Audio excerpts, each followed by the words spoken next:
looking at a group of philosophers known as the Sophists, and then we're going to look at a specific philosopher named Socrates. Now, Socrates is undoubtedly one of the most influential philosophers really in the world historically. And this is quite an astonishing thing to say, especially since we don't have any of Socrates' actual writings. But he's so influential that historians and philosophers have grouped 200 years of philosophy that come before Socrates as pre-Socratic philosophy. So all the philosophers that we've looked at so far are usually called pre-Socratic philosophers. Then you have the Sophists, and sometimes the Sophists are considered pre-Socratic philosophers as well. I don't think that's entirely accurate to say, especially because some of the Sophists were contemporaries with Socrates. But you have the Sophists, and then you have Socrates responding to these Sophists. And after Socrates, you really have huge leaps in the project of Greek philosophy. Socrates has a student named Plato, who we'll look at next time. Plato has a student named Aristotle, and then Greek philosophy really takes off from there. But before we look at the Sophists, I think it would be helpful for us to step back and just think for a moment about the project of Greek philosophy. What is it that these early philosophers were trying to do? So we've looked at Thales, Anaximander, Anaximenes, the Pythagoreans, and others, and we saw that all of them were trying to figure out what the basic stuff of reality is. What does everything boil down to? There were philosophers who were materialists, and they thought that everything boils down to some material substance. Of the materialists, you would have debates between people who were pluralists and monists. Those debates were being had. And then you have a group of philosophers like the Pythagoreans who thought that everything reduces to numbers, and these debates are raging back and forth. Well, if we ask the question, what types of debates are those? Those are debates in metaphysics. It's a branch of philosophy that deals with reality. So we can think of metaphysics as that which is beyond physics. So we observe the physical world around us, but what gives an account for all the stuff that we see? So metaphysics is concerned with what is real, what is basic reality at the end of the day. Now there are other questions that we could be concerned with, and actually I think that most likely the early philosophers were concerned with these other questions as well. We just don't have any idea of what they actually said about these things. So questions of epistemology. Epistemology is the study of knowledge, where we want to know, how do we know the things that we say that we know? That's a really important question. Well, one of the reasons why I think the early philosophers were focused on the metaphysical questions and not the epistemological questions is because there's perhaps this common sense intuition that if we want to talk about knowledge, before we can talk about how do we know the things that we say that we know, or how do we know that, say, X happened, before we can talk about that type of question, we need to first ask the prior question of what is real. Because if X isn't real, it would make no sense to ask, how do we know X if there is no X? So I think the first philosophers were trying to establish the foundation in metaphysics, and then you would hope that from there you could develop an epistemology, and then really the end goal is the ethical questions, such as what does it mean to live the good life? What should we do? What makes a meaningful life? And I think those questions were in view, even though when we look at the early philosophers, all we have are the basic metaphysical questions. Now, to understand how this project might work, we can think about, again, the epistemological question of knowledge. So how do we know the things that we say that we know? Well, here's one definition of knowledge. To say that we know something is to say that I know it when my perceptions of the thing correspond to the thing itself. That is one basic definition of knowledge. It's a traditional definition of truth, a correspondence theory of truth, that a thing is true if my perception matches to the way the world actually is, the thing that I'm trying to perceive. And a common example that is used in philosophy to get an example of how knowledge works is to think about our knowledge of, say, trees. So we assume that trees exist in reality, and we can learn things about trees. We can study them. Well, how do we know that we know true things about trees? How do we have knowledge of trees? Well, knowledge happens when our perception of the tree matches or corresponds to the way that the tree actually is. That's just one basic definition of knowledge. We'll talk about others as we go on throughout the semester. But this becomes an important definition of knowledge when we think about how metaphysics, epistemology, and ethics might relate to each other. So what does this question about trees, have to do with, say, questions of right and wrong? Well, we all know that we have perceptions of right and wrong. If somebody takes advantage of you, you feel like it's wrong. If somebody steals something from you, you feel like it's wrong. You have these perceptions, but can you ever know that something's wrong? Can you have knowledge of moral values? And on the definition that I just gave you of knowledge, to say that you know that something is right and wrong is to say that your perception of right and wrong corresponds to the way that the world actually is. Well, to say that, there has to be something about reality that makes moral facts a part of that reality. In other words, to say that my perceptions correspond to reality is to say that reality consists of moral facts. If it doesn't, then there's nothing for my perceptions to correspond to. And so this is just a basic way of thinking about how metaphysics, epistemology, and ethics can all relate to each other. Now, when the Sophists come along, they say maybe there are no answers to the big metaphysical questions. Maybe in trying to understand right and wrong, and to try to come up with a conception, a metaphysical conception of reality that consists of moral facts, maybe all of that is just a meaningless pursuit. Because maybe there are no questions out there to be answered. They were the first relativists that we know of. There are no answers to these big questions. One of the more famous sophists is a man named Protagoras. He has this famous statement that a human being is the measure of all things. Of things that they are, and of things that are not, that they are not. Now, what is Protagoras saying here? Protagoras is saying all that exists are the perceptions of each human being. Now, there is some debate about whether or not he was talking about the individual human being or a culture, and for our purposes, it doesn't really matter. But what does matter is that there's nothing for our perceptions to correspond to.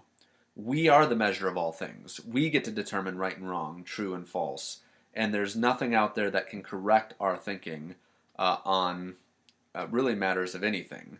And so that was Protagoras' famous idea. Gorgias agreed with Protagoras, and he develops a very interesting argument for this perspective. So he starts with, we might think of it as the first premise of an argument, the statement that nothing exists. Nothing exists. Now you might think, what in the world could he mean by that? Of course things exist. I see things all around me. How could he say that nothing exists? Well, here's what I think that Gorgias is saying. So again, if we think about the distinction between perception and reality, we have the perception of the tree, and we assume that there is a tree out there in reality that our perceptions are corresponding to. When Gorgias says that nothing exists, I think what he's saying is that there is no tree out there for our perceptions to correspond to. All that exists are our perceptions. And so this is why Protagoras would say, we are the measure of all things. Our perceptions are all that matters. We could also go back to Anaxagoras and think about the thought experiment of the basic Greek elements of earth, wind, water, fire, and we can think about the whole cosmos. And we did the thought experiment where we just deleted all of that from existence, and we asked the question, what is the white space on your screen? Well, I think what Gorgias would say is that there's nothing out there that actually does exist that we can discover. It's just not there. But Gorgias moves on from that statement to a second premise where he assumes, for the sake of argument, that maybe something does exist. And he says, if something does exist, it can't be known. Well, now, why would he say this? I think one of the reasons why Gorgias is saying that if something did exist, that it can't be known, is because we've had 200 some years of debates going back and forth between the materialists, the immaterialists, the monists, the pluralists, and they can't come to any consensus on this. And so if they can't come to a consensus, then it can't be known. But then he considers, for the sake of argument, that maybe it could be known. Maybe it is the case that there is someone out there that has discovered it. Even if that were the case, Gorgias says it certainly can't be communicated. Because if it could be communicated, that philosopher who discovered it would have been able to persuade everyone by now. And since that hasn't happened, we might as well, just for practical reasons, assume that there's nothing out there that can be known. And so his conclusion of his argument, number 4, is that therefore we should live by appearances, practice prudence, be practical, avoid idle speculation, and seek practical education. The Sophists were not into speculative philosophy. They didn't think it was worth anything. They liked the practice of law, and in fact, the Sophists made careers out of having wealthy people hire them to argue cases for them. And since they didn't think that there was any right or wrong, true or false, they felt perfectly comfortable to argue any case that somebody wanted them to argue, so long as they were paid good money to do it. So they thought that you should seek practical education, education that can make an income, and avoid idle speculation because it doesn't do anything that is actually productive. And so, as you can imagine then, if we group the Sophists together, most of the Sophists had these common traits. So they thought, because there's nothing that exists, because we're the measure of all things, that moral rules are not discovered by humanity. Rather, moral rules are invented by humanity. We make it up. But there's nothing that our moral perceptions can correspond to. And so moral rules are fashioned, therefore, by each community, and they have relevance and authority only for people in that place. They also argue, interestingly, that moral rules are unnatural, and you can imagine why, because people only obey them because of the pressure of public opinion. The reason why you have to make rules is because people want to break them. If they were natural, you wouldn't need rules. And so they argue that rules are unnatural, which means for them that the essence of justice is power, or might makes right. There's no higher conception of justice than that. It's just what the powerful teach or force upon the weak. And so they conclude that the good life then is really a life of pleasure, not truth. Because truth is not something that we could ever actually obtain. And their evidence for that is look at where philosophy has gotten us so far. We haven't arrived yet, and therefore there must be no truth. So that was the Sophists. Now we turn to Socrates. Socrates oftentimes was thought of by other people during his day to be a sophist. And I think one of the reasons why people thought that Socrates was a sophist was because he engaged in the Socratic Method. Now, obviously, they didn't call it the Socratic Method then. We call it the Socratic Method today. But the Socratic Method is really just a method of asking questions for the sake of discovering truth. So in the Socratic Method, you're trying to gain knowledge from the person that you're talking to by asking them a lot of questions. So if they say that,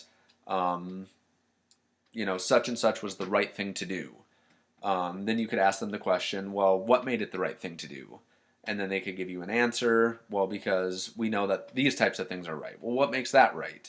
and you're asking these questions. Sometimes it could be annoying to ask all of these questions because they can be hard to answer. But the point of asking these questions is to figure out the truth of a thing. That's the Socratic method, asking questions to discover truth. So the reason why I think people thought Socrates was probably a sophist was because they also like to ask questions. But when the sophists asked questions, what they were trying to demonstrate was that there is no truth that can be discovered. And so they would ask annoying, embarrassing questions to get people to trip up over themselves, to show, see, we can't know anything.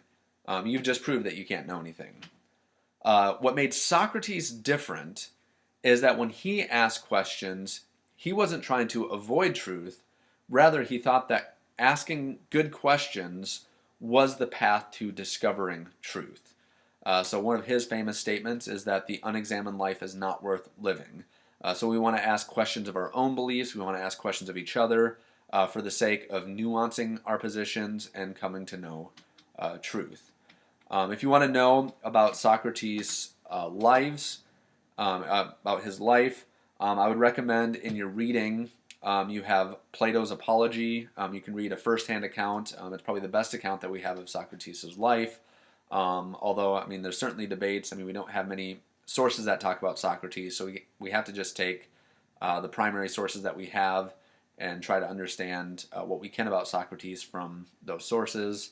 But certainly Plato's Apology is probably the best account of Socrates' life that we have, so I recommend reading that if you can. So what made Socrates different than the Sophists? Where was his big conflict with them? Well, I already mentioned that the Sophists like to ask questions to show that we can't discover truth, but Socrates said that we ask questions to discover truth. Well, why did Socrates argue that? Well, here's just a simple way of understanding the way Socrates thought about this. So the Sophists would say things like, there is no such thing as truth, and Socrates would simply respond, is that true? Now, this might sound like just a really smart way to, or very simplistic way of brushing off a deep and profound idea that the Sophists had. But Socrates is actually pointing out something that is really important here. And I like to illustrate Socrates' point here by looking at a famous parable that actually came out of India of blind men who are trying to discover an elephant and figure out what the nature of an elephant is. So you could use this illustration to think about what the Sophists thought about the early pre-Socratic philosophers. So the Sophists might say something like this. When Thales came around and he said that all is water, he's trying to grasp at the nature of an elephant, and he's just grabbing the tail of the elephant, and he's saying it's just water, that's all that it is, because that's the part that he's actually grabbing. But then you have the other blind guy, maybe it's Anaximander, who thinks this whole water idea is kind of crazy because he's putting a ladder up next to the side of an elephant and he's climbing up, and he says an elephant's more like a wall. It's this boundlessness.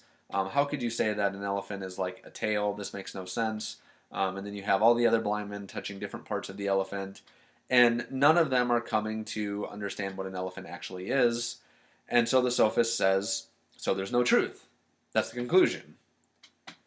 Well, Socrates says, to give an illustration like this, that because all of these early philosophers are disagreeing with each other and they're contradicting each other and they have good arguments for the things that they say that they believe, to say and to conclude from that therefore there is no truth is actually to assert a truth. To say that nothing exists is to say that you've discovered what that blank space on the screen is.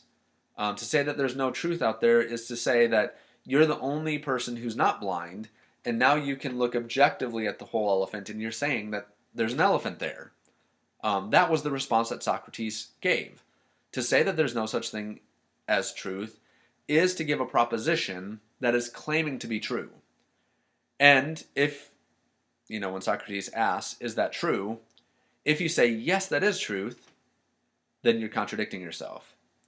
If you say that it's not true, then there's no reason to believe you, and so you're on the horns of a dilemma, and your position should no longer be respected.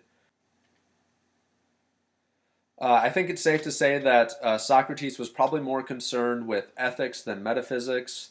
But of course, that doesn't mean that he rejected metaphysics. I think it just simply means that metaphysics for Socrates was supposed to be in service of the ethical questions.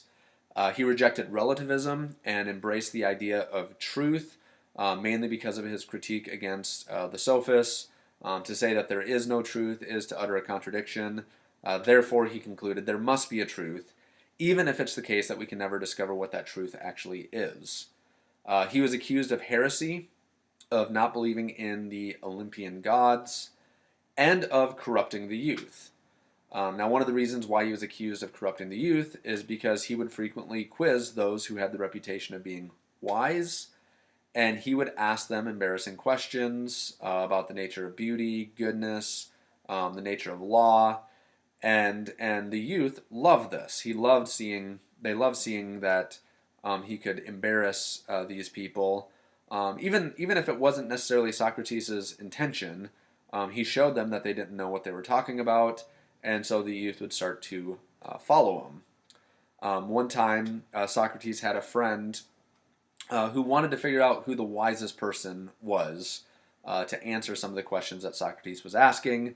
And so he went to the oracle at Delphi, and the oracle at Delphi said that Socrates was the wisest man.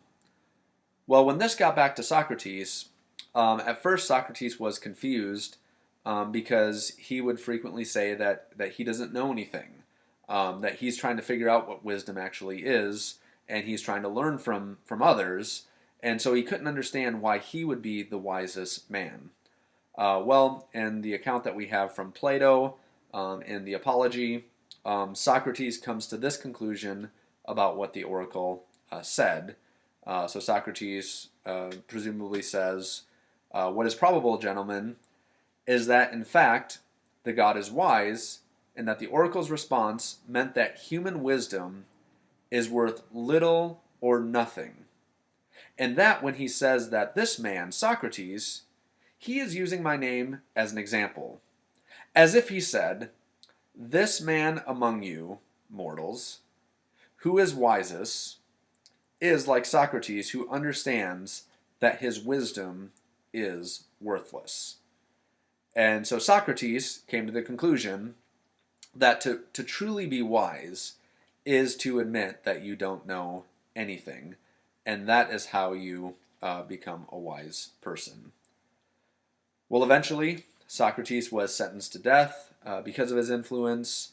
And while he was in prison, awaiting his execution, he forgave his accusers, saying, I'm not angry with my condemners or my accusers, because they have done me no harm. Well, now, you might say that they did him a lot of harm because they're sentencing him to death. And in fact, some of Socrates' friends were trying to argue with him, saying, no, they're doing you harm. They're going to make you drink hemlock and you'll die from that. But Socrates responded to his friends, let us reflect in another way, and we'll actually see that there is great hope that death is a good thing. So how could death be a good thing? He goes on to say, for death is either one of two things.